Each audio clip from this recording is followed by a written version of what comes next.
নমস্কার বন্ধুরা, আমার চ্যানেলে আপনাদের স্বাগত। আজকে আমি দেখাবো প্লাস বাটনে ক্লিক করে কিভাবে নতুন দল এন্ট্রি করতে গেলে এন্ট্রি করা যাচ্ছে না। প্লাস বাটনে ক্লিক করলাম।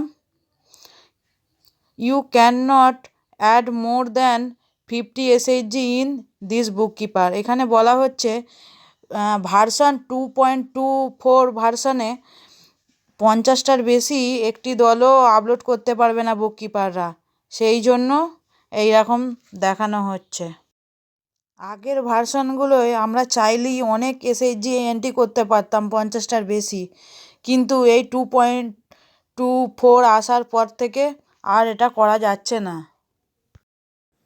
ভালো লাগলে চ্যানেলটিকে সাবস্ক্রাইব করে দেবেন, লাইক কমেন্ট শেয়ার করতে ভুলবেন না, পাশে থাকা বেল নোটিফিকেশনটি অল করে দেবেন। ধন্যবাদ।